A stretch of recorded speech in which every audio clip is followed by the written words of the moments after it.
As you maybe guessed, I've been making espresso for a while now, and I've seen a lot of trends come and go, and as someone who's always willing to go the extra mile, no matter how odd, difficult, or expensive that extra mile is, I'm always interested in eking out a fractionally better shot. And the idea of that is just too appealing to ignore, and I tend to approach them with an open mind. And one that recently came up, or I guess you can say resurfaced, is the idea or the technique of compound chilling. Think of it like essentially blanching your espresso. And there's a good chance you were one of the millions who saw the shorts, TikToks, and reels of espresso being pulled over frozen metal balls, with some talk about how it locks in aroma compounds and makes the espresso taste sweeter.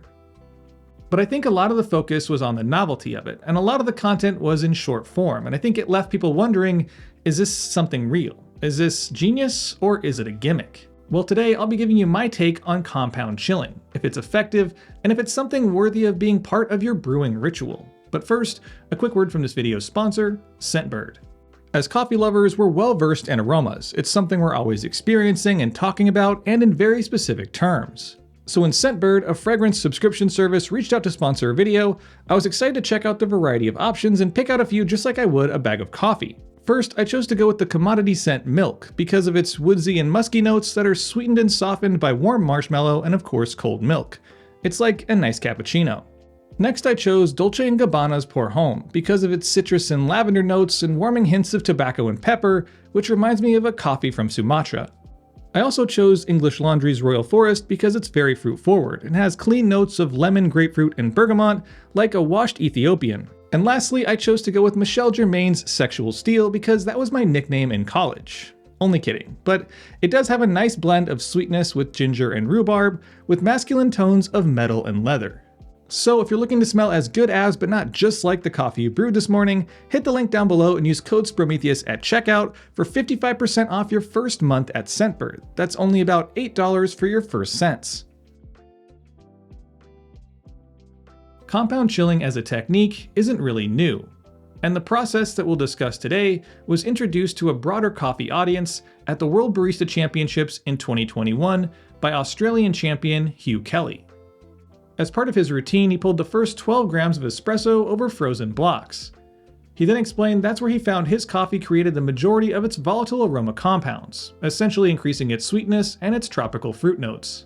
Now, of course, as we watch this routine in 2023, we have no idea what that actually tasted like. We can only speculate based on his statements on flavor notes, mouthfeel, and general espresso quality, but I couldn't help but want to put this to the test myself. I ended up trying it with a few different coffees, and tasted the shots over a 10-minute period, while I noted their flavor quality on a score from 1 to 10, with 10 being the best. The standard shot tasted its best around the 2 to 4 minute range, with the first couple of minutes being a little punchy. Also, their overall heat when fresh caused a reduction in my ability to taste much beyond their broader flavors. In the latter portions of the timeline, from minute 5 to 10, there was a distinct drop in cup quality that began around minute 6, which presented itself as a reduction in sweetness and an increase in bitterness. When I compared that to the compound chilled shot, it showed a much more consistent cup quality over a longer period, with the velvety, complex, and sweet flavor that had a much slower decline over the testing timeline. So with all the brewing, tasting, note-taking, and plotting out of the way, how do we deduce this data? In the end, I wouldn't go as far as to say that a chilled shot is better than a standard shot, or vice versa. They're just different. Of course, you can easily tell it's the same coffee. You have the same basic underlying flavors, and even at certain points in the timeline, the shot qualities overlapped and tasted very similar. Now, I'm not going to deny the science behind it because, for one, disclaimer, I'm not a scientist, and for two, there's science behind everything. But to say something tastes different based on temperature is generally expected, and essentially it's the basis of this technique, and it's not really something new. So my general take on compound chilling is it's both sort of gimmick-ish and genius-ish, it just sort of lands somewhere here in the middle. Essentially meaning that the gimmick portion of this is real because it's a World Barista Championship routine, which if you've ever watched one, and I highly recommend you do, they are essentially a show. It needs to be entertaining, it needs to be engaging, it needs a hook like a YouTube video or like a popular song. And even though coffee is still the main topic, the presentation is still something they're graded on. So in theory, you can have the best coffee on earth. You could serve it, they could drink it, and you could still lose because the presentation just didn't hit. But that's not to say it doesn't work, and I definitely get more sweetness, complexity, and syrupy mouthfeel from the compound chilling process. And also it increases the palatable lifespan of a shot of espresso, which really isn't all that hard to believe because it's the same reason we freeze and refrigerate things to begin with. And in this case, it's preserving a shot's flavor quality, essentially changing how it ages and breaks down. Yet there's another easier, simpler way to get that same effect, and surprise, surprise, it comes from another World Barista Championship routine from a decade ago. In 2013, Matt Perger pulled his espresso into frozen cups, with the theory that espresso tastes best at or around typical body temperature. And side by side with the frozen ball, it creates, at least to my palate, a very similar, if not identical shot.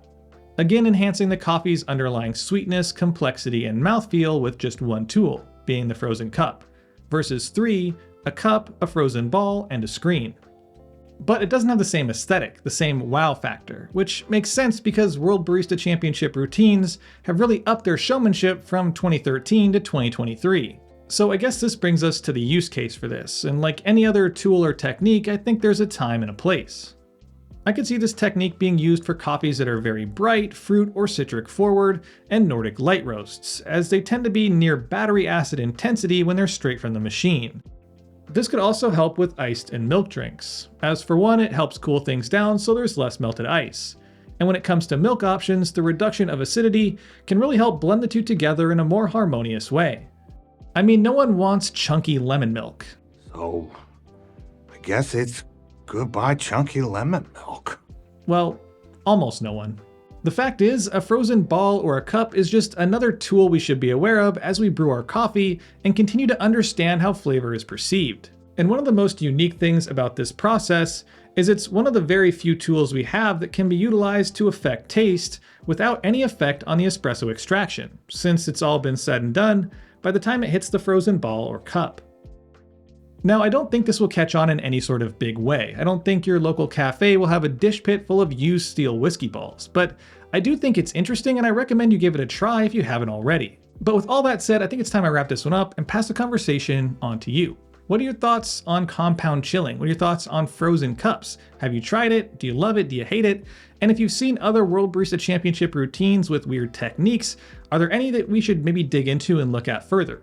Drop your answers to those questions and any others you may have in the comment section down below. And as always, I'll see y'all next week. Thanks for watching, and if you enjoyed the video, don't forget to like, share, and subscribe. Hit that little bell button for notifications of new videos posted every Friday. Check out my Instagram at Sprometheus for content throughout the week, my blog at sprometheus.com, and as always, stay caffeinated. Pony Boy.